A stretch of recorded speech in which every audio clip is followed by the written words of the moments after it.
وسلم على رسول الكريم أما بعد أشهد أن لا إله إلا الله وحده لا شريك له وأشهد أن محمدا عبده ورسوله لا نبي بعده اللهم صل على سيدنا محمد وعلى آله وأصحابه ومن تبعهم بإحسان إلى يوم الدين أما بعد قال الله تعالى في كتابه الكريم أعوذ بالله من الشيطان الرجيم يا أيها الذين آمنوا اتقوا الله حق تقاته ولا تموتن إلا وأنتم مسلمون وقال يا أيها الذين آمنوا اتقوا الله وقولوا قولا سديدا يصلح لكم أعمالكم ويغفر لكم ذنوبكم ومن يطع الله ورسوله فقد فاز فوزا عظيما أما بعد وقال النبي صلى الله عليه وسلم من أحيا سنتي فقد أحبني ومن أحبني كما يحب الجنة atau kama qala Rasulullah sallallahu alaihi wasallam. Bapak Ibu yang dimuliakan Allah Subhanahu wa taala, marilah henti-hentinya kita bersyukur kepada Allah Subhanahu wa taala. Allah Subhanahu wa taala dengan penuh kasih sayangnya kepada kita ini melebihi daripada kasih sayang seorang ibu kepada anaknya 70 kali. Sayangnya Allah Subhanahu wa taala kepada kita ini tidak akan pernah terbalas walaupun kita sujud sampai akhir hayat kita. Bapak Ibu yang dimuliakan Allah Subhanahu wa taala, Allah mampu menjadikan diri kita ini makhluk selain daripada manusia. Allah mampu menjadikan kita ini makhluk yang berumur mungkin hanya hitungan hari, bahkan hitungan jam.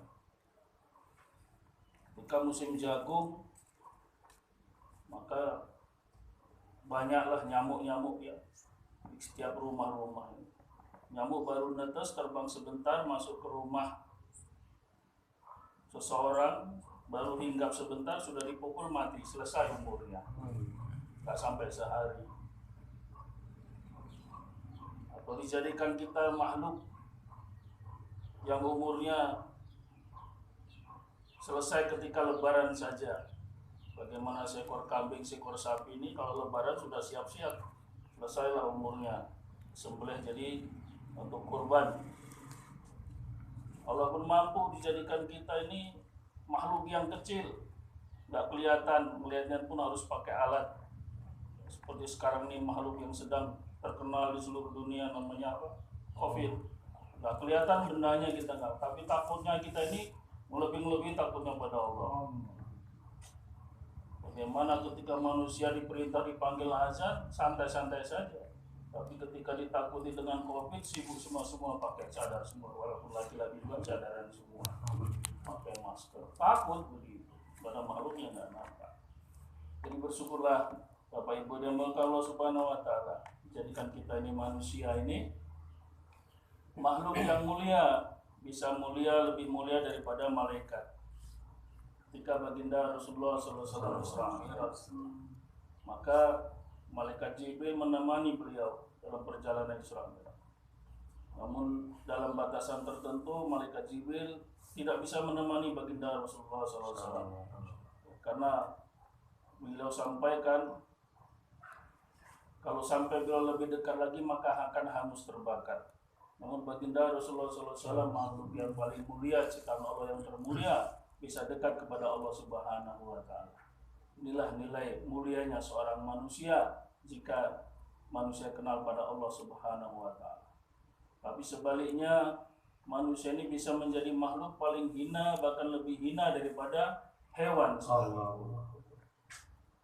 Suatu hari zaman Nabi Musa dikisahkan ada seekor babi ini minta kepada Nabi Musa, wahai Nabi Musa, saya ini ingin dijadikan manusia. Tolong sampaikan kepada Allah kalau saya ingin dijadikan manusia. Kemudian Allah Subhanahu wa taala dijumpai oleh Nabi Musa alaihissalam.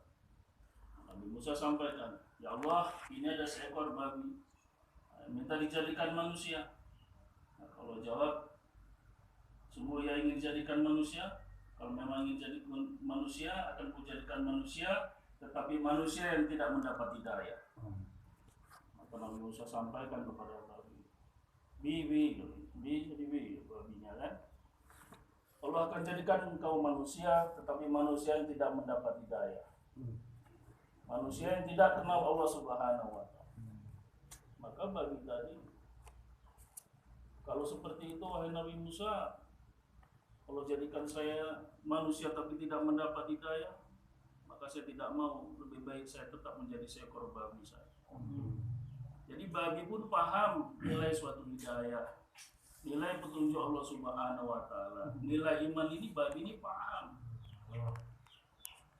Kalau manusia mati tidak membawa hidayah, tidak membawa iman, tidak kenal Allah, maka sengsara hidupnya selama-lamanya.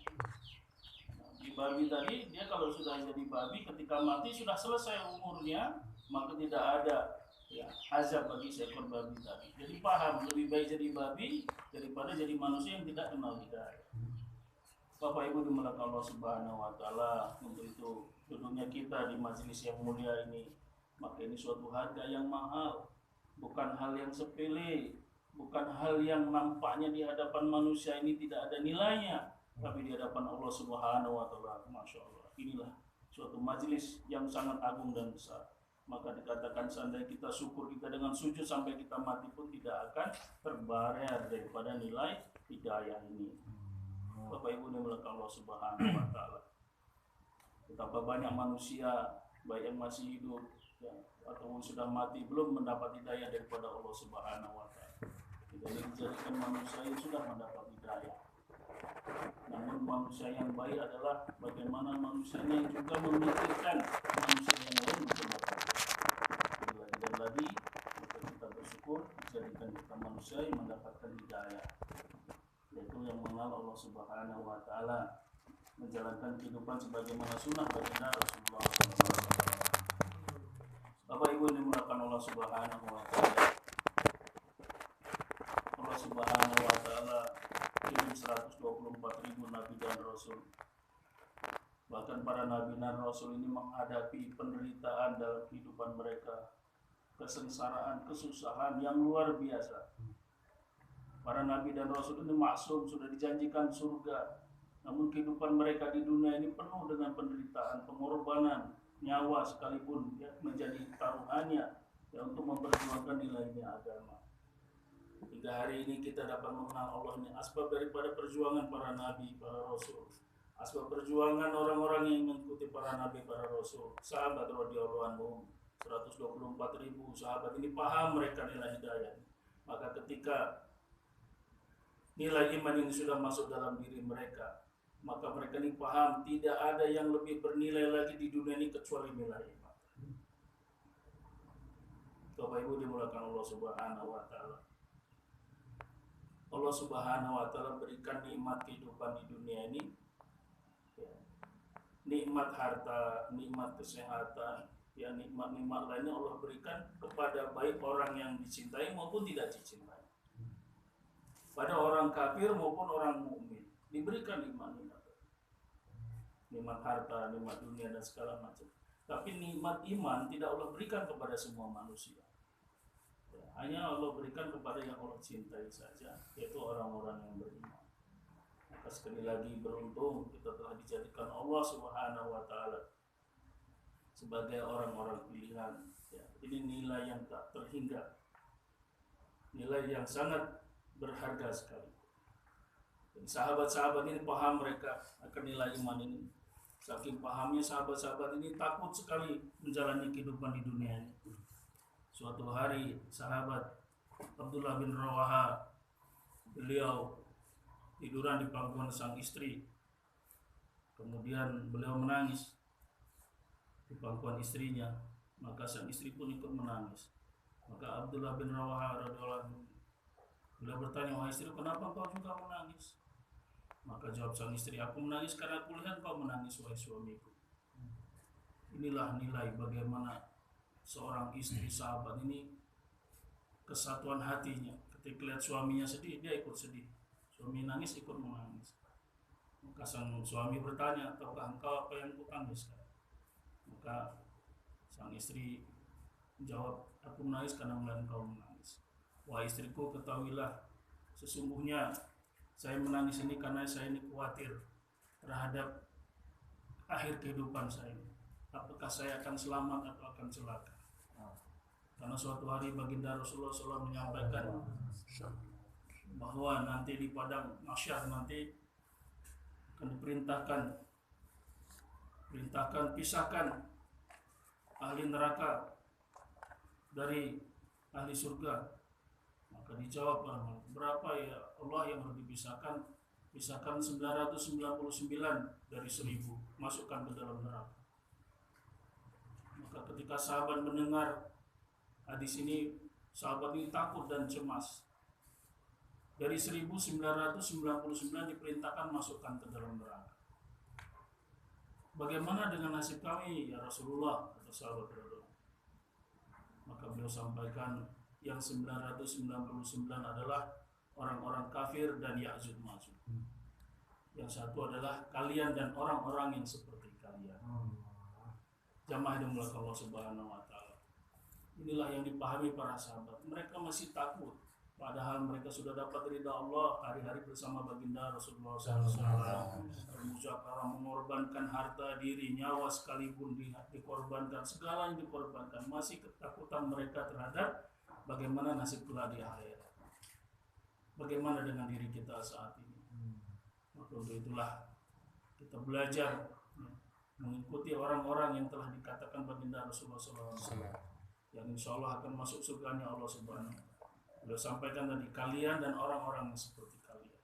Kalian itu siapa? Sahabat ya, yang mengorbankan harta diri memperjuangkan ini agama ya, yang mendapatkan ridha Allah Subhanahu wa taala.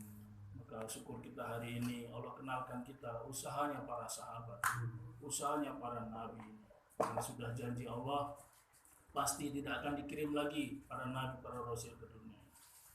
Maka untuk itulah syukur kita pada Allah Subhanahu wa taala, kita belajar mencontoh kehidupan mereka. Kita belajar berjuang sampai akhir hayat kita agar hidayah yang ada di dalam diri kita ini tetap kekal selamanya. Jemaah dimuliakan Allah Subhanahu wa taala, maka jangan sampai nilai yang berharga ini hilang dari dalam diri kita. Maka untuk itu kitalah berusaha ya, ikut arahan daripada usaha dakwah ini, yang mana mencontoh daripada kehidupan orang-orang sukses dari para sahabat radhiyallahu anhum dalam kehidupan kita. Dalam menghadapi kehidupan dakwah ya, usaha dakwah ini, tentu kita semua akan menghadapi segala halangan, gangguan, rintangan. Itu adalah kasih sayangnya Allah Subhanahu wa taala. Sayangnya Allah kepada kita ini, agar kita ini mendapat ridha Allah Subhanahu wa taala ini, maka dalam kehidupan ini kita diberikan ujian. Suatu kisah dalam majelis malaikat, maka ada malaikat ini kumpul ketemu dengan para malaikat Kargozali. Wah, sahabat-sahabat, saya barusan mendapat tugas yang aneh. Maka yang lain bertanya, tugas apa itu? Allah Subhanahu wa taala perintahkan saya untuk menemui seorang kafir. Orang kafir ini sedang dalam keadaan sakaratul maut. Dalam kehidupan dia ini, dia apa yang diinginkan dia dapatkan.